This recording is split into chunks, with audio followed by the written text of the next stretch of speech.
L'autrice et experte royale Cathy Nicholl a écrit un livre sur la famille royale. Elle y parle de la naissance d'Archie, le fils de Meghan Markle et du prince Harry. Le prince Harry était obsédé par l'idée de garder les détails de la naissance secret, un secret bien gardé. Le premier enfant du prince Harry et de sa femme Meghan Markle, Archie, est né le 6 mai 2019 à Londres. Seulement, comme cela a été le cas à plusieurs reprises depuis la naissance du petit Archie, le couple qui fait tant parler de lui avait déjà, ce jour-là, dévié du protocole et fait parler de lui.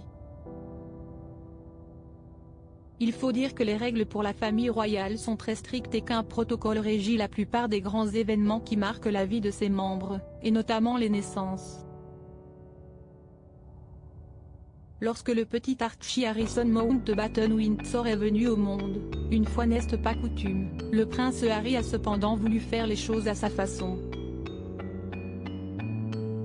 L'autrice Cathy Nicholl, qui a écrit un livre sur la famille royale, en a dit un peu plus à ce sujet dans The New Royals, Queen Elizabeth Legacy and the Future of the Crown. Selon elle, une source a décrit Harry comme étant obsédé de manière presque morbide à l'idée de garder la naissance d'Archie aussi secrète que possible. C'est ce besoin viscéral de protéger la vie privée de son fils et de sa femme qui a poussé le duc de Sussex à ne pas respecter ce qui était, jusqu'à présent, considéré comme un accord tacite entre la famille royale et le public, la présentation du nouveau-né au peuple britannique. Rebecca English, éditrice en charge de la rubrique sur la famille royale pour le Daily Mail, a de son côté expliqué que dans les coulisses, la situation était si tendue que plus d'un employé officiel, comme je le sais de ma propre expérience, a craqué et a fini par pleurer de frustration et de désespoir.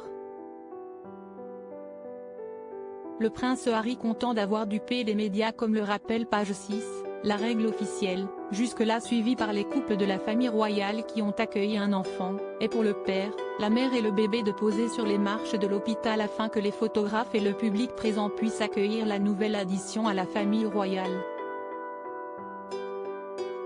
C'est aussi à ce moment-là que les parents peuvent répondre à quelques questions de journalistes présents, avant de pouvoir enfin rejoindre leur foyer avec leur nouveau-né.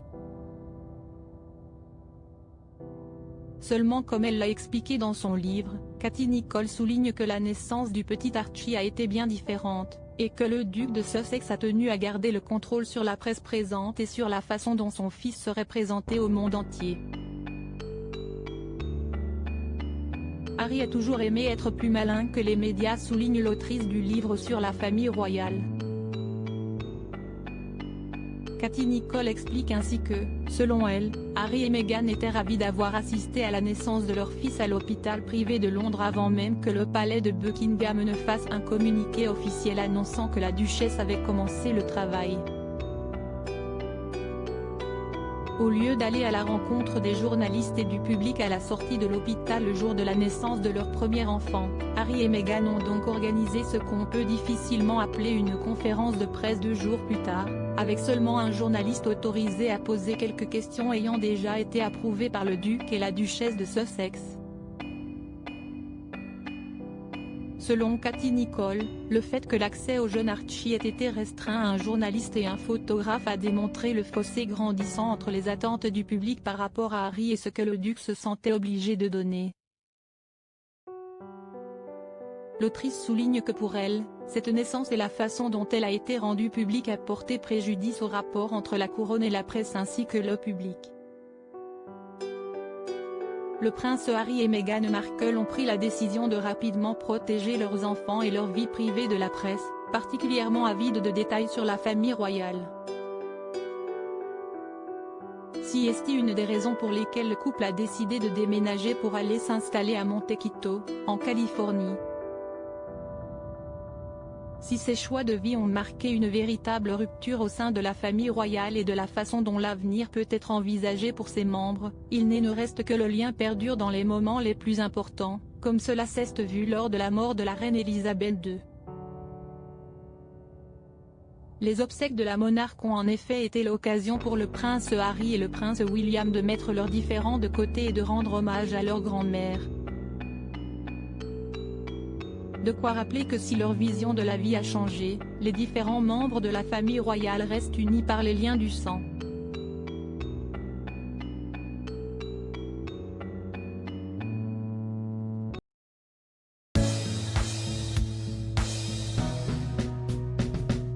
But there's all times through the rough times I think